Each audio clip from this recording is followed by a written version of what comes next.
그 이야기를 제가 목회하면서 수없이 성도들에게 설교를 했고요.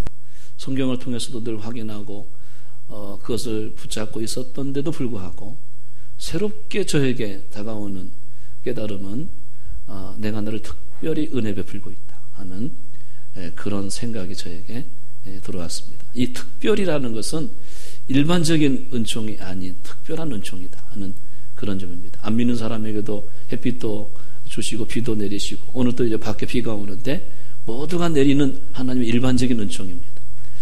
이런 일반적인 은총을 받는 게 아니고 특별한 은혜를 받고 산다. 말씀을 깨닫게 하고 십자가의 구원을 알게 하고 기도에서 응답받게 하고 주의 사명을 감당하게 하고 이 모든 것은 특별한 은혜를 받습니다. 특별한 은혜다 하는 것을 이렇게 깨닫게 되었습니다. 오늘 이렇게 예배드림도 특별한 은혜를 입었기 때문에 여기 온 줄로 믿습니다. 그래서 우리는 특별한 관심과 특별한 돌보심을 받고 사는 하나님의 자녀다. 하나님의 자녀다 하는 것을 새삼스럽게 이렇게 기도하면서 깨닫게 되었어요. 그런데 저 현실은 어떤 때는 너무나 고통의 긴 터널을 지나기도 하고 어떤 경우에는 정말 사망의 음침한 골짜기로 지나기도 하고 도무지 이해가 안 되는 상황이 저에게 벌어지기도 하고 그런 상황이 저에게 계속 왔는데 그런 하나님의 깨달음은 내가 너를 특별히 은혜를 베풀고 있다 하는 것을 마음속 깊이 깨달음을 저에게 말씀을 통해서 성령의 감동을 통해서 알게 하셨어요. 그때에 우리 모든 그리스도인들은 누구든지 그런 상황이 온다고 볼 수 있습니다. 하나님의 자녀이면서도 불구하고 때로는 도무지 감당치 못하는 환경들을 만나게 되는 거죠. 이해가 안 되는 상황을 우리가 만나기도 하고 때로는 행복하고 감사하고 평탄하고 형통한 길로 가기도 합니다만 어떤 경우에는 그렇지 않을 경우가 있다는 것입니다. 그래서 우리에게 여러 상황이 같이 오게 되는데 이 모든 상황 속에서 꼭 해야 되는 세 가지가 있다 하는 점을 오늘 본문을 통해서 또 성경 전체를 통해서 알게 하시는 큰 은혜가 저에게 있었습니다. 평소에도 한마디 이런 설교를 제가 많이 했음을 제가 설교 노트를 통해서도 많이 접하게 되었고요. 과거에도 이런 말씀을 함께 나누었던 기억이 정말 저에게도 생생한데 오늘은 또 다 그런 상황 가운데 또 한 번 이런 말씀을 같이 나누기를 원합니다. 예수 믿는 사람에게 꼭 해야 되는 모든 상황 속에서 모든 상황 속에서 이따가 찬양을 부르겠습니다만 우리 모든 상황 속에서 반드시 해야 되는 세 가지가 있는데 그 중에 첫 번째는 뭔가 기도해야 된다는 거죠. 여러 상황이 왔든 어떤 상황이 오더라도 형통할 때든지 기쁠 때든지 슬플 때든지 어려울 때든지 기가 막힌 상황을 만날 때든지 형통하고 기쁘고 행복할 때든지 너무너무 형통하고 잘 된다고 해서 하지 말아야 되는 것은 아니고 너무 좋은데 해야 되는 것이 있다면 기도해야 된다. 기가 막힌 상황이 와서 어려운데 해야 되는 상황이 있다면 해야 되는 일이 있다면 성도는 그때 기도해야 된다는 거죠. 오늘 본문은 시편 57편인데 다윗이 저 아둘람 굴 속에서 지어진 시편이라고 표제에 이런 설명이 붙여져 있어요. 여러분 성경에는 어떤 글씨로 써져 있는지 몰라도 제가 가진 성경을 이렇게 묵상해 보니까 이 성경 가지고 이런 강단용입니다.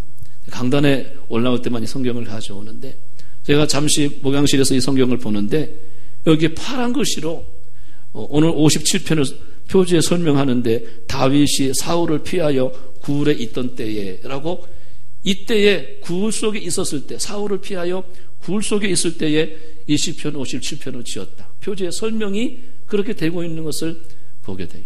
사무엘상 22장에 보게 되면 이 굴이 아둘람 굴이라고 그렇게 소개를 하고 있습니다.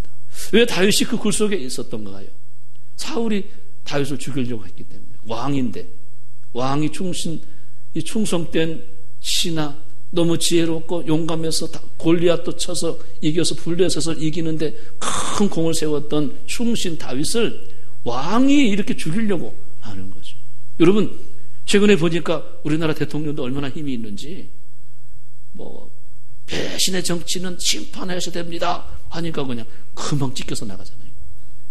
그러니까 여러분 왕이라는 그 존재는 얼마나 그 자체가 힘이 있는 겁니까? 왕이 신하 한 명을 죽이려고 하는데 그거는 뭐 얼마나 어려운 상황입니까? 그걸 피해서 막 도망가는 거예요. 어디로 갈 수 있겠어요? 그 나라에 어디에 피할 수 있겠어요? 왕이 죽이려고 하는데, 그 나라의 최고의 실권자가 죽이려고 하는데 다윗이 어디로 피할 수 있겠어요? 한참 도망가다가 너무나 배가 고파가지고 저 높당에 아히멜렉 제사장 집에 들어갔어요. 내가 너무 배가 고픈데 떡을 좀 주시오. 내가 떡은 급작이 와서 준비된 게 없으나 지금 하나님께 진설병을 올려드리고 물려낸 떡이 있는데 그것은 제사장만 먹을 수 있는 떡이에요. 네가 만약에 3일 동안 더럽히지 않았다면 이 떡을 주겠다. 그래서 그 떡을 받아들고 허기를 채우고 또 도망가는 거예요. 도망가다가 오갈 데가 없어가지고 어디로 갔느냐? 저 블레셋 나라 가드 지방에 갔다고 했어요. 여러분, 다윗은 그 블레셋 나라에 갈 수 없는 이유가 세 가지가 있어요. 한 가지는 블레셋 사람 이 골리앗을 죽인 그 골리앗의 고향이 가드입니다. 그 가드를 어찌 갈 수 있게, 자기의 그 장군을 그 사람 앞에 죽임을 당했는데 거기에 가게 되면 거기가 다윗이 어떻게 되겠어요? 거기는 갈 수 없는 상황인데 다윗이 거기를 갑니다. 그리고 또 한 가지 이유는 그 사람들을 할례받지 못한 이방 민족입니다. 다윗이 제일 싫어했던 사람입니다. 이방 민족, 할례받지 못한 사람들. 그런 사람들에게 어찌 갈 수 있겠어요? 오갈 데가 없으니까 블레셋 지방에 거기에 피신해서 도망가는 거예요. 또 한 가지 이유가 있다면 이 블레셋은요, 성경 역사에 이스라엘과 계속 전쟁했던 나라예요. 원수의 나라, 원수. 이스라엘과 계속 원수의 나라가 있다면 블레셋이에요. 지금도 팔레스타인과 이스라엘과 전쟁이 계속 벌어지고 있잖아요. 지금까지도 블레셋과 이스라엘과 전쟁이라고 할 수 있어요. 역사 전체에 이 블레셋 나라는 호전적이고 전쟁하기 좋아했던 이런 민족이기 때문에 이스라엘을 계속 괴롭혔던 나라예요. 그런데 어찌 다윗이, 그 믿음의 사람 다윗이 그 블레셋 나라에 망명을 신청해서 갈 수가 있겠습니까? 그러나 자기 목숨을 부지하면서 오갈 데가 없으니까, 왕이 죽이려고 하니까 그 지역에 피신해서 가는 것이에요. 그런데 이게 웬일입니까? 거기 갔더니 다윗을 알아보는 거예요. 우리 장군 골리앗을 죽인 자 저놈이다 하고 신하들이 알아보는 거예요. 이거 어떻게 되겠어요? 순교세를 아마 지금 같으면 선글라스 끼고 모자 팍 둘러쓰고 옷을 변장하고 아마 그렇게 갔지 않았겠어요? 할 수만 있으면 뭐 요즘에는 성형도 한다고, 머리에 가발도 쓰고 한다고. 아마 그렇게 해서라도 자기를 좀 숨겨가지고 은폐해서 거기에 좀 붙여 살려고 갔는데 금방 신하들이 알아보는 거예요. 그때 당시 무슨 변장술이 있었겠어요? 당시 무슨 가발이 있고 무슨 성형수술이 있겠어요? 모자는 아마도 없었죠. 선글라스가 그때 어디 있겠어요? 그냥 가다 보니까 알아보는 거죠. 그 상황이 와가지고 다윗이 어떻게 했습니까? 행동이 변하여 미친 채 막 대문에 기대서 그적거리고 침을 수염에 흘려가면서 희죽희죽 웃었다고 됐어요. 그때 아기스 왕이 저는 미치광이를 왜 내 앞에 데려왔느냐, 당장 내쫓아라 해서 다행히 목숨을 부지해가지고 거기서 쫓겨남을 받아서 나왔어요. 그런데 어디를 갑니까? 들려오는 소문에 의하면 막 오다가 제사장에게 떡을 하나 얻어먹었는데 그 사실이 왕에게 밀고를 누가 해가지고 이 사람이 역적으로 몰아가지고 그 아히멜렉 제사장과 함께 85명의 제사장이 죽임을 당했어요. 사울이 얼마나 악랄했냐면 그 제사장들을 죽일 때 아이들까지, 젖 먹는 아이까지 죽였다고 했어요. 그만큼 다윗에 대해서 악한 감정을 품고 있다는 거예요. 다윗이 도망가는데 떡을 줘서 그냥 그를 보호해줘? 이 역적놈아 하고서 죽인 거거든요. 그러니 누구 집에 가겠어요? 어떤 친구 집에 가겠어요? 다윗이 오갈 데가 없는 거죠. 아무 데도 갈 데가 없는 것입니다. 그때 광야를 헤매다가 터덜터덜 가다가 어느 굴 속에 들어갔는데 그 굴이 아둘람 굴인 것입니다. 기가 막힌 상황입니다. 그 굴 속에 들어가서 지었던 시편이 오늘 시편 57편이라는 거예요. 제가 유대 광야를 가봤는데 거기는 풀 한 폭이 살 수 없는 땅입니다. 1년 내내 비가 오지 않는 땅입니다. 1시간도 서 있을 수 없는 땅이 유대 광야입니다. 그 광야로 도망갔는데 어느 굴이 있어서 들어갔는데 그 굴이 아둘람 굴이라는 거예요. 다윗은 거기에서 오늘 본문의 시편을 보니까 하나님이여 내게 은혜를 베푸소서, 내게 은혜를 베푸소서. 1절에 그렇게 호소하고 있는 모습이 나와요. 그가 기도했던 것은 다른 것을 구하지 않았습니다. 하나님의 은혜를 구했습니다. 내게 은혜를 베푸소서. 하나님은 은혜의 하나님이십니다. 아멘 하십시오. 은혜 베푸시기를 기뻐하시는 분입니다. 그 은혜의 속성에 호소하는 거죠. 하나님은 은혜 베푸시기를 원하시는 분, 은혜의 하나님, 그 은혜 베푸소서, 은혜 베푸소서 하고 기도를 시작하게 됩니다. 2절에 보니까 지존하신 하나님께 내가 부르짖으며 나를 위해서 모든 것을 이루시는 하나님께로다.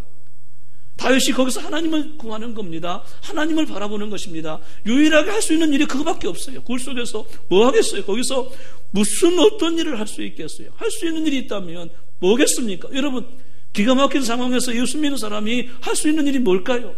한 가지밖에 없어요. 기도밖에 없어요. 거기서 기도하는 거예요. 나를 위해서 모든 것을 이루시는 하나님께로다. 지존하신 하나님께 내가 부르짖음을 갖고 있습니다 하고 거기서 기도하는 거. 3절에 보니까 그 모든 상황에서 나를 건지실 분, 구속하실 분에게 여호와에게서 은혜와 진리가, 거기서 인자와 진리가 나와 보내주시리로다 하면서 거기서 나를 건져달라고 간절히 기도하는 그런 모습이 나오는 것을 보게 됩니다. 이와 똑같은 비슷한 상황에 처한 사람이 있는 신약의 바울 사도입니다. 바울과 실다가 빌립보에서 복음을 전하다가 실컷 매를 맞고, 복음 전하다가 예수님이 두 벌 옷도 가지지 말라고 했는데 한 벌 옷만 입고 갔는데 사람들이 이리 당기고 저리 당기고 하다가 옷이 다 찢겨졌다고 했어요. 그리고 옷 벗김을 당해서 실컷 그 관리들이 많이 매를 치라고 했기 때문에 얼마나 쳤는지 모르겠어요. 수없이 매를 맞고 피투성이가 된 상태로 옥에 갇혔는데 발은 착고에 채워졌다고 했어요. 여러분, 깜깜한 감옥에서 바울과 실다가 사방으로 막혀 있어요. 아마 그 알려진 성경적인 자료에 의하면은 토굴 속에 넣었다고 돼 있어요. 요즘 창문도 있고 뭐 이런 문도 있고 그런 감옥이 아니에요. 흙으로 되어진 토굴 속에 깊이 넣어버렸다는 거예요. 그 바울이 거기서 할 수 있는 일이 뭐가 있겠습니까?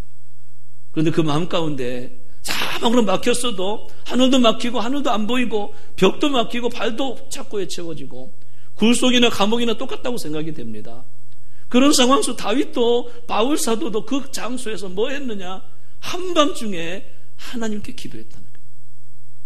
성도는 모든 상황이 기도해야 될 상황인 것입니다. 내가 형통할 때에도 긴장을 늦추면 안 됩니다.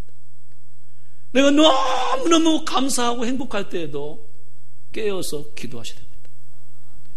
정말 힘들고 어려울 때에도 낙심하지 말고 감사함으로 기도하셔야 됩니다. 성도는 모든 상황이 기도할 때인 것입니다.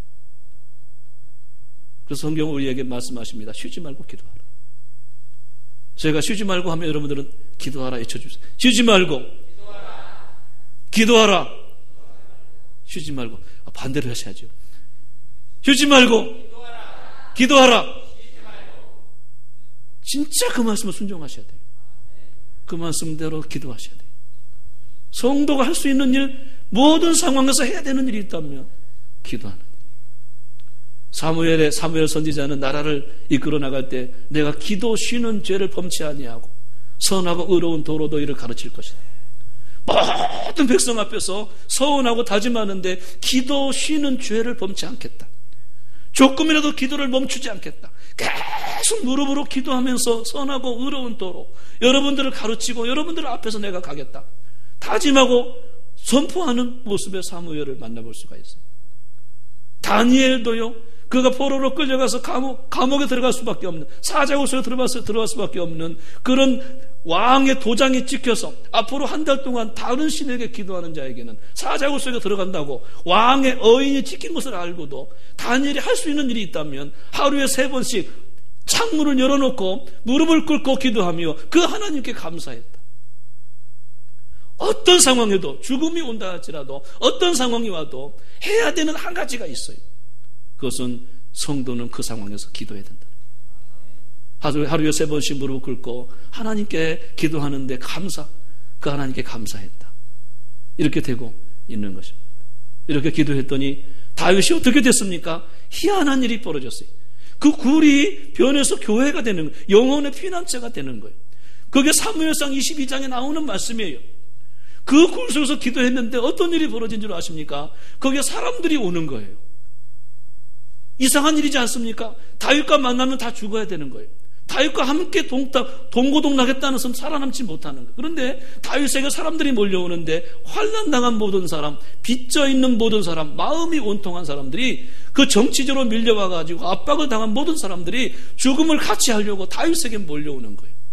그런 사람들이 400명가량 됐다고 사무엘상 22장에 되고 있습니다. 영혼의 피난처가 되었습니다. 그런데 놀라운 신비로운 사실은 그 사람들을 다 먹을 것을 하나님이 제공하시고 있다는 거예요. 강한 용사가 되어서 그 400명을 이길 수 있는 군대가 없었다는 거예요. 강한 군대로 하나님이 키워주시고 나중에 다윗이 왕이 될 때 이 400명이 개국공신이 돼서 그 나라를 통치하는 사람들을 미리서 보내주시는 그런 역사가 일어나요. 사람들이 몰려왔다는 거예요. 여러분, 우리가 기도하면 여러분들에게 위대한 사람을 보내주실 줄로 믿습니다. 여기 계신 분들도 다 하나님이 보내주신 위대한 주의 종들이 여기 계신 줄로 믿습니다. 이곳이 영혼의 피난처가 되신 것입니다. 하나님의 나라를 보게 하는 주의 백성들을 여기에 모이게 하시는 것입니다.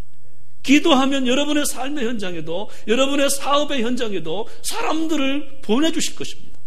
만나게 하실 것입니다. 아멘을 크게 하십시오.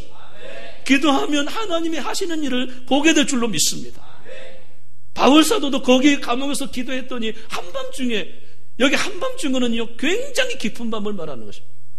새벽 1시 2시 모두가 깊은 잠을 잘 때 한밤중에 바울과 실라가 그 감옥에서 기도했더니 옥토가 움직였습니다. 지진이 났습니다.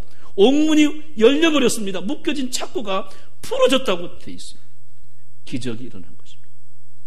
기도하면, 성도가 기도하면 특별한 관심 가운데 있기 때문에, 하나님의 특별한 은총을 받고 있기 때문에 성도가 기도하면, 있습니까? 성도가 기도하면 하나님 들으시는 것입니다. 하나님이 일하시는 것입니다. 성령이 역사하시는 것입니다.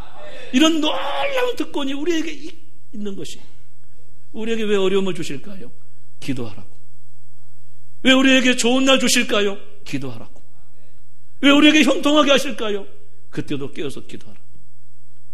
모든 상황은 기도해야 될 상황인 것을 우리 성경을 통해서 해답을 얻을 수가 있습니다.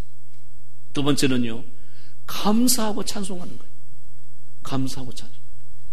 오늘 시편 57편에 보게 되면 다윗은 내 마음이 확정되었고 내 마음이 확정되었사오니 내가 여호와께 노래하고 주를 찬송하리이다. 내 영혼이 확정되고 확정되었사오니 믿음의 눈 들어, 무슨 눈을 들었어요?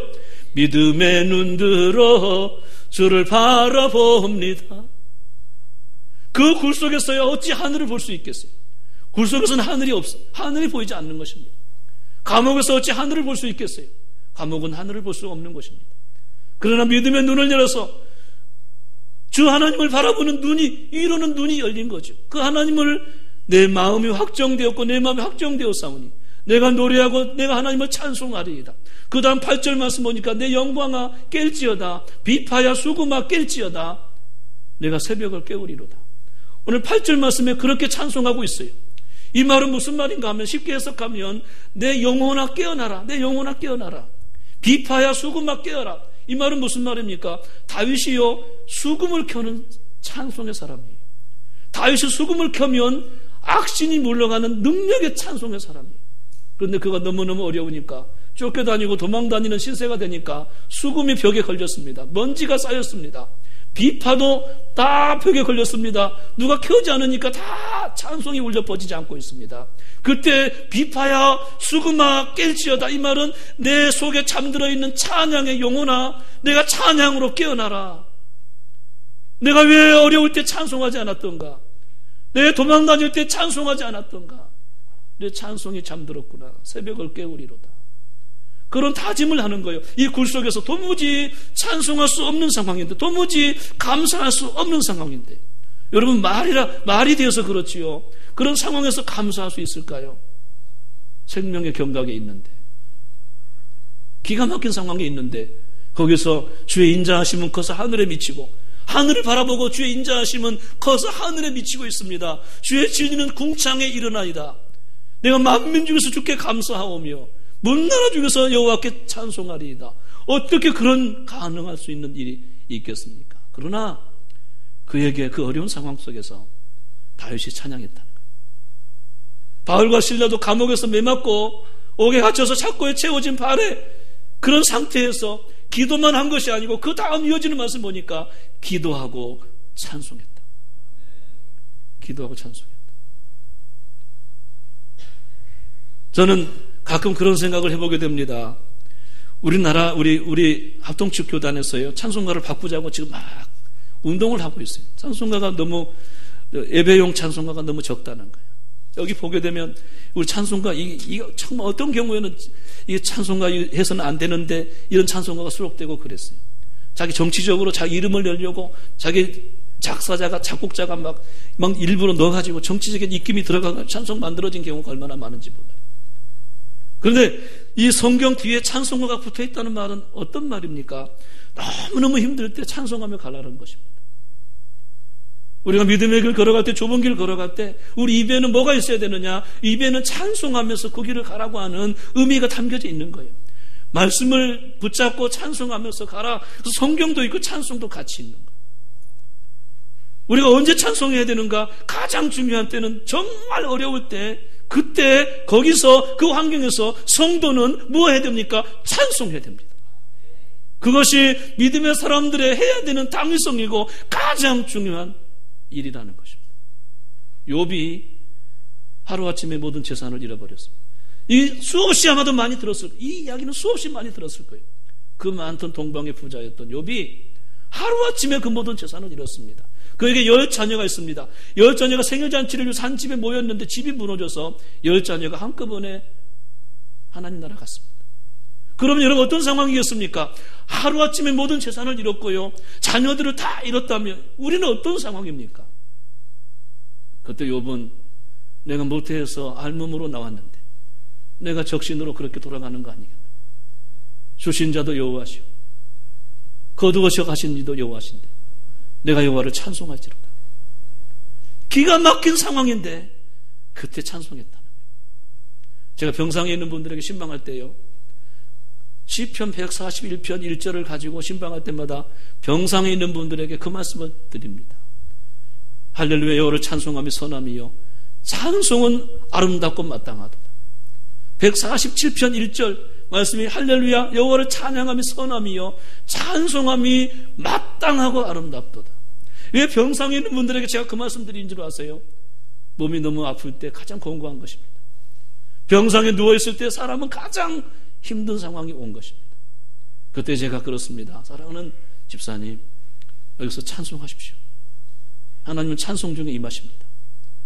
여기서 감사하십시오. 감사라는 말은 토다, 히브리 토다인데 이 토다가 찬송으로 번역된 것입니다. 감사와 찬송은 같은 용어입니다. 여기서 찬송하고 여기서 감사하십시오. 하나님의 치료가 임할 줄로 믿습니다. 치료의 광선을 보내주실 줄로 믿습니다. 위로하고 찬송하고 감사하면 놀랍게도 병상에서 일어납니다. 하나님의 역사, 은혜의 역사가 임하십니다. 기가 막힌 상황에서 성도는 뭐 해야 됩니까? 찬송하셔야 됩니다. 내가 만민 중에 오 주께 감사하며. 제가 어느 날 갑자기 너무 힘드니까 감사를 다 잊어버렸더라고. 찬송을 잊어버렸더라고. 다음 주일날 추수감사주일인데 우리 감사로 예배드립시다. 목사가 그런 말을 하지 못할 정도로 제 마음이 너무 곤고하고 감사도 못하고 찬송도 못하고 두려워하고 염려에 휩싸여 있는 제 자신을 발견하게 되었어요. 그런데 성도는 감사를 잊어버렸을 때, 성도가 감사를 잊어버렸을 때, 이거는 허수아비구나. 제 자신을 보게 되었어요. 이건 마른 뼈와 같은 것이구나. 아무런 의미가 없는 사람이구나. 제가 제 자신을 깨닫게 되었어요. 여러분 아십시오. 성도에게는 한 가지가 반드시 있어야 되는데 감사하는 마음이 있는 것입니다. 할렐루야. 구원하신 하나님께 감사하고 찬송하는 마음이 있어야 됩니다. 거기서부터 예배가 나오는 것입니다. 거기서부터 헌신이 나오는 것입니다. 거기서부터 하나님을 선포하는 사람이 되는 것입니다. 감사가 없는데 어찌 예배 드릴 수 있겠어요? 오늘 그 감사가 회복되기를 바랍니다. 감사함으로 찬송하셔야 됩니다. 모든 상황은 찬송해야 되고 감사해야 되는 상황. 그래서 성경은 범사에 감사하라. 아무것도 염려하지 말고 감사함으로 기도하라. 성경은 그렇게 가르치고 있는 줄로 믿습니다. 마지막으로는 성도가 해야 되는 상황은 때를 어떤지 못 어떤지 한 가지를 분명히 해야 되는데 그것은 전도하는 것입니다. 내가 만약 죽는 순간에 내 앞에 안 믿는 사람이 있을 때 당신도 예수 믿고 천국에서 만나자고 마지막 숨을 거두는 그 순간에 그 어려운 상황에 내가 해야 되는 일이 있다면 저는 임종을 많이 지켜봤어요. 임종하신 분들에게 어떤 것을 원하시느냐고 제가 질문했어요.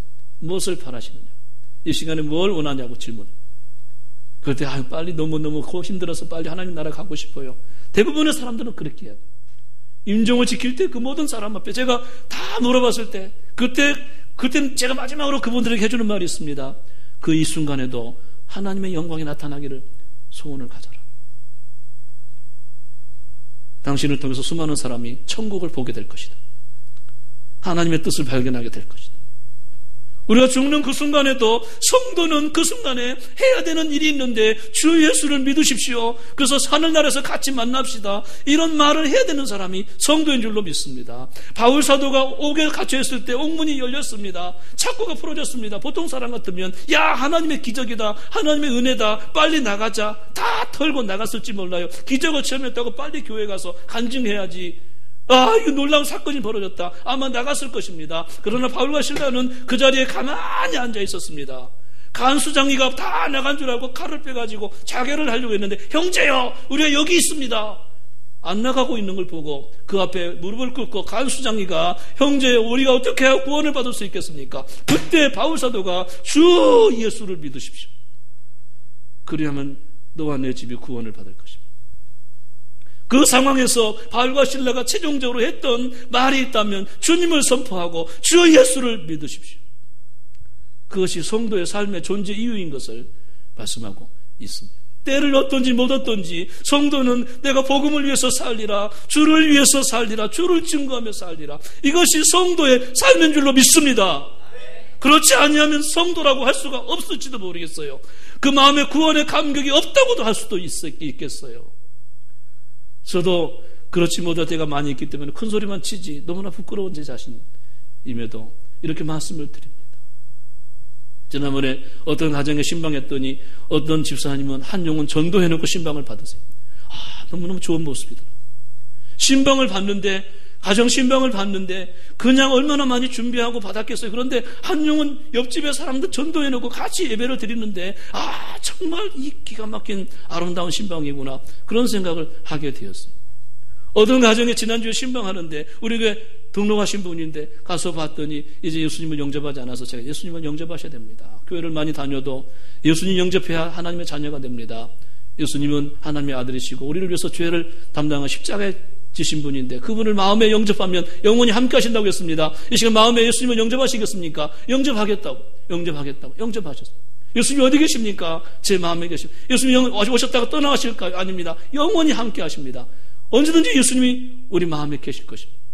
예수님 영접하셨어요. 영접하고 이제 예배드리고 나오는데 너무너무 감사하고 평안한 얼굴이었어요. 너무 예배드리고 나오면 그 느낌이 있잖아요. 알게 되잖아요. 너무 기쁜 마음으로 예배를 마치고 나오는데 그 전도했던 권사님에게 물어봤어요. 어디서 전도했어요? 하고 물어봤더니 세상에 찜질방에서 전도하셨대요. 그래서 오면서 생각했어요. 찜질방이 기가 막힌 전도 장소가 되겠다. 뭐예요? 무슨 방이죠? 아주 뜨거운 방을 뭐라고 그래요? 안 가가지고 잘 모르겠다. 그런 방을 나 적어왔는데 무슨 방이지? 예? 불가마.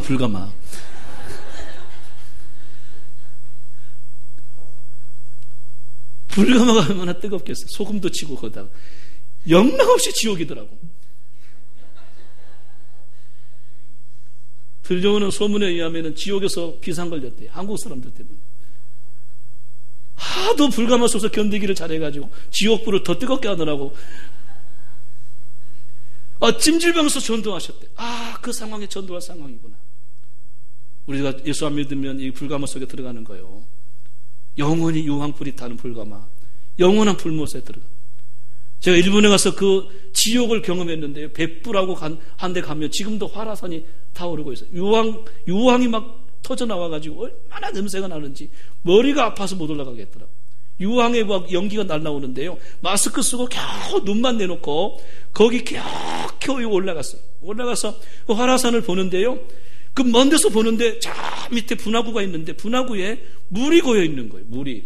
그 물 색깔이 여러분 세상에 저 산 밑에 저 지하에 물 색깔이 어떤 색깔이냐면 파란 바다 같은 색깔이 물이 있어요. 어찌 그 물이 그런 색깔이에요. 근데 그 가이드가 하는 말이 저 물의 온도가 섭씨 1500도씨입니다. 거의 물건이 떨어지면 순식간에 녹아버린다. 그래서 내가 왜 물이 그렇게 빨갛지 않고 그 온도가 높은데 파란 색깔일까? 곰곰이 생각해 봤더니 옛날 우리 교회 안수 집사님이 산소 용접하는 집사님이 계셨어요. 자전거 용접도 하시고 산소 용접하면 보시면 제가 거기 신방 가가지고 한참 앉아서 봤는데 용접할 때 불이 나오는데 빨간 불이 나올 때는 온도가 안 높아. 할 때 파란 불이 나올 때 막 녹아버리고 그러더라고요. 굉장히 온도가 높으니까 물이 빨갛다 못해 파랗구나. 지옥이 그와 같이 뜨거운 영원히 고통의 장소가. 그래서 요한 웨슬레는요, 지옥을 한번 경험한다면 어찌 전도하지 않을 수 있겠나? 왜 식구에게 말하지 않을 수 있겠습니까? 친구에게, 이웃에게 전도하지 않을 수 있겠느냐? 웨슬레는 그런 위대한 고백을 남겼어요. 성도는 언제든지 내가 남은 생에 복음 전하며 살겠습니다.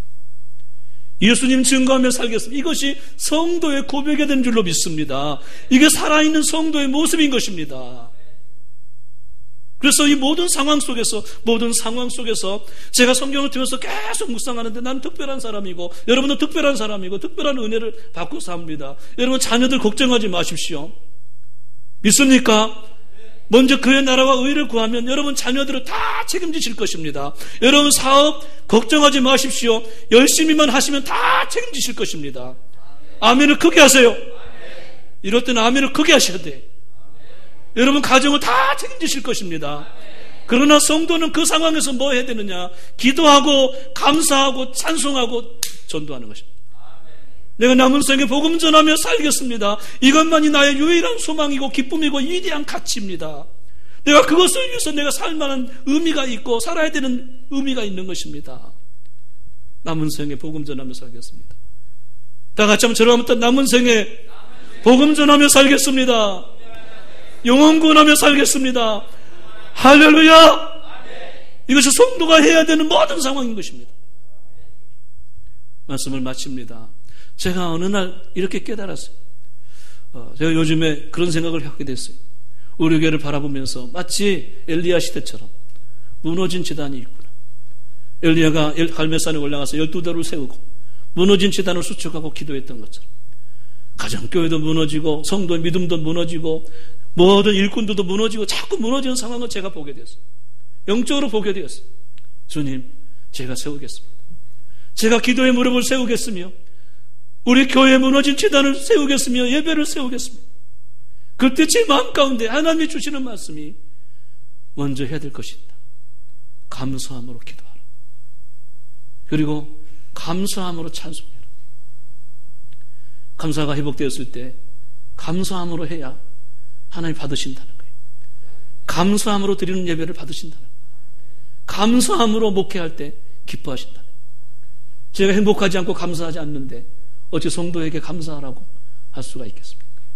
다음 주일이 추수감사주일인데 진정한 감사가 회복됐으면 좋겠어요. 감사하는 마음. 따라합시다. 감사하는 마음으로. 감사에다가 더 힘을 주셔야 돼요. 감사하는 마음으로. 아멘. 그런 마음 회복됐으면 좋겠어요. 찬송하시고. 할렐루야. 찬송하시고. 남은 생에 전도하며 살겠습니다. 내 생애를 길게 하신다면 길게 전도하겠습니다. 전도하며 살겠습니다. 영혼 구원하며 살겠습니다. 이런 세 가지 다짐이 여러분들에게 써지기를 주의 이름으로 축원합니다. 축원합니다.